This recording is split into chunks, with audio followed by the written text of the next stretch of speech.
இப்போ என்னோட பேர் பாத்தீங்கன்னா விஜயலட்சுமி. நான் சென்னை ஐனாவரத்துல இருக்கேன்.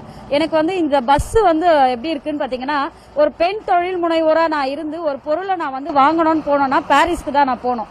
பாரிஸ்க்கு போனோம்னா எனக்கு வந்து பஸ் ஃபெசிலிட்டி தான் வந்து அவைலபிளா இருக்கு. இப்போ உதாரணத்துக்கு பாத்தீங்கன்னா, நான் எக்மோருக்கு போய் மெட்ரோ எடுத்து மெட்ரோ போறதுக்கு பதிலா இங்க இருந்து நான் ஒரு 20 எடுத்தேன்னா நான் நேரா போய் ஐகோர்ட் பாரிஸ்ல இறங்குவேன்.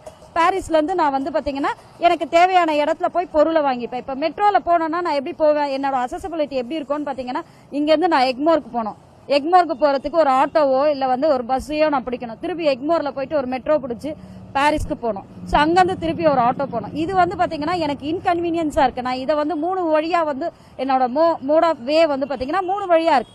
இதுக்கு நான் யூஸ் பண்றது பஸ் தான் நான் யூஸ் பண்றேன். இப்ப நேத்து பாத்தீங்கன்னா நம்ம பாரத பிரதமர் மோடி அவர்கள் வந்து என்ன சொல்லியிருக்காருன்னா, பெண்கள் வந்து இந்த ஃப்ரீ பஸ் கொடுத்ததுனால வந்து மெட்ரோ யூஸ் பண்றது இல்லன்ட்டு சொல்றாங்க.